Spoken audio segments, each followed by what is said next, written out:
और डेंगू जैसी बीमारी का जो सरकार इलाज ना करा पा रही हो, वो सपना देख रही है $1 ट्रिलियन इकोनॉमी का। आप एम्बुलेंस बुलाना चाहते हैं, एम्बुलेंस नहीं आएगी आपके पास।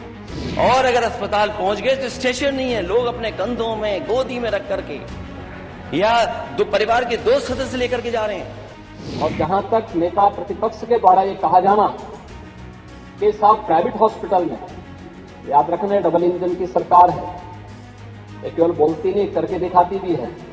प्रदेश के अंदर 10 करोड़ लोगों को आयुष्मान भारत और मुख्यमंत्री जन आरोग्य योजना के अंतर्गत 5 लाख रुपए सालाना स्वास्थ्य बीमा का कवर भी ये सरकार उपलब्ध करा रही है कि हर माननीय सदस्य को इस सदन के द्वारा अपनी निधि से 25 लाख रुपए सालाना देने का अधिकार दिया गया है। सरकार ये जानबूझ करके इसलिए कर रही है क्योंकि सरकार ये चाहती है कि सरकारी अस्पतालों में इलाज न हो, प्राइवेट अस्पतालों में इलाज हो, लोग ज्यादा से ज्यादा प्राइवेट अस्पतालों में जाकर के इलाज कराएं। अध्यक्ष महोदय, मैं आपके माध्यम से सरकार से जानना चाहूंगा कि जब आप इतना बड़ा बजट रख रहे हैं और इस बजट में आप स्वास्थ्य सेवाओं के लिए रख रहे हैं 174 करोड़ रुपए, 174 करोड़, और आप कितने मेडिकल कॉलेज बनाना चाहते हैं कि देश में सबसे ज्यादा मेडिकल कॉलेज हों।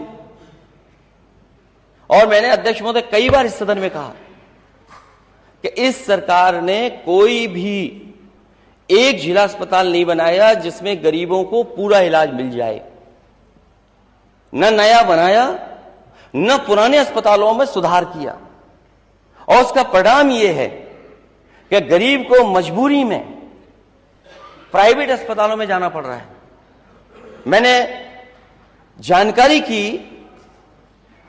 तो सबसे ज्यादा लोग अगर अस्पतालों में आ रहे हैं तो आपके जितने प्रेस्टिजियस हॉस्पिटल्स हैं लखनऊ के, चाहे वो पीजीआई हो, केजीएमयू हो, चाहे लोहिया हो, चाहे बलरामपुर अस्पताल हो, वहां लोग धक्के खा रहे हैं।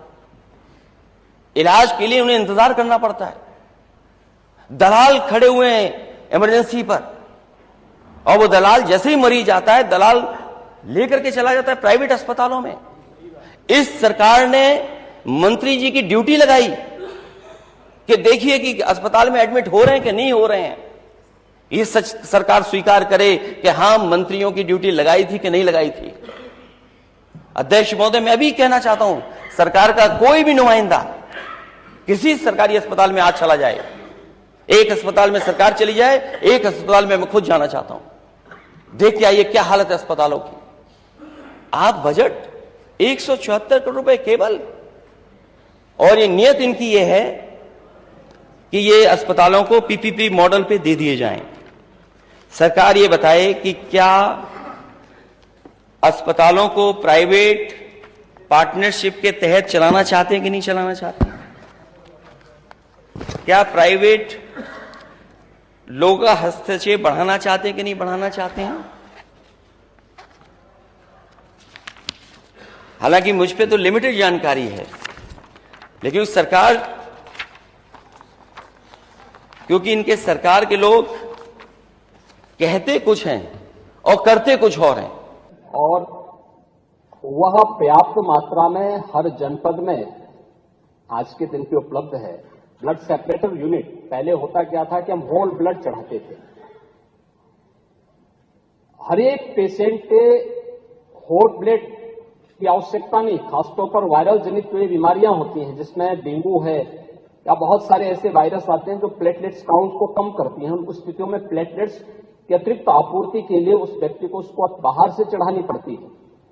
इसके लिए हर जनपद में ब्लड सेपरेटर यूनिट दी जा चुकी है, वे काम करनी शुरू की है। वहां पे हर जगह सरकार के स्तर पर बेहतर प्रयास हुआ है। और जहां तक नेता प्रतिपक्ष के द्वारा ये कहा जाना कि साहब प्राइवेट हॉस्पिटल में, याद रखना डबल इंजन की सरकार है, ये केवल बोलती नहीं करके दिखाती भी है। प्रदेश के अंदर 10 करोड़ लोगों को आयुष्मान भारत और मुख्यमंत्री जन आरोग्य योजना के अंतर्गत 5 लाख रुपए सालाना स्वास्थ्य बीमा का कवर भी ये सरकार उपलब्ध करा रही है। वह किसी भी पैनल्ड हॉस्पिटल में, वह सरकारी हो, सरकारी में सारी सुविधाएं फ्री में हैं, लेकिन किसी भी प्राइवेट हॉस्पिटल में जाता है तो वहां वे सुविधाएं मिल रही हैं। और ये पूरा सदन गवाह है कि हर माननीय सदस्य को इस सदन के द्वारा अपनी निधि से 25 लाख रुपए सालाना देने का अधिकार दिया गया है।